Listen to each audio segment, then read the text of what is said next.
Alright, so neither of these are going to really lend themselves to the intercept method for graphing. So what we're going to do is just get them to a y equals form.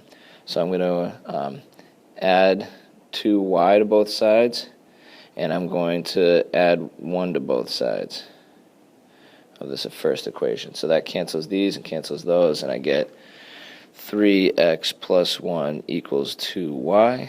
I then divide by 2 everywhere, and I get 3 halves x plus 1 half equals y. So still not great, but whatever, we'll deal with that.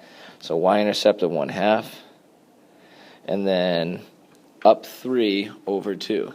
So up 3 puts us up here somewhere.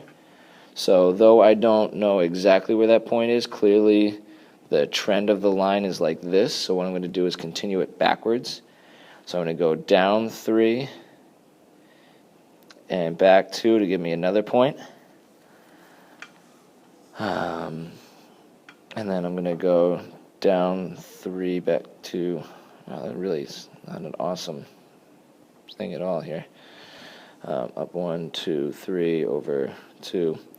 Alright, so that's a pretty decent sketch of the line, and that was a less than or equal to, so I do shade under the line.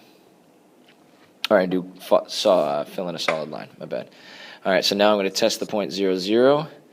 Get rid of all this crap stuff. So 0 minus 0, is that less than negative 1? No, it's not. So what that means is this point's on this side of the line, so I don't shade that side of the line, I shade the opposite side of the line. So for the next problem, I'm going to get this to the y equals form. So I'm going to minus x on both sides.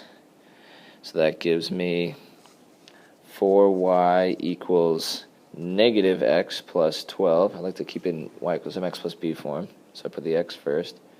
Divide by 4, divide by 4, divide by 4. So I get y equals negative x over 4 is negative 1/4 x plus 12 over 4 is 3. Y-intercept is 3. And it's down 1, forward 4.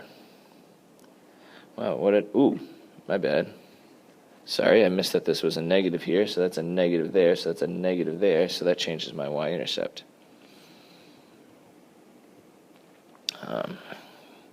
So that's negative, so that should be negative. So, my bad, negative 3 is my y-intercept, down 1, forward 4, continue the pattern in the opposite direction, up 1, back 4. It looks like they actually meet exactly right here, which is cool if we were doing the full linear programming, because you're going to have to know where the lines meet in the very near future. So then we test the point 0, 0.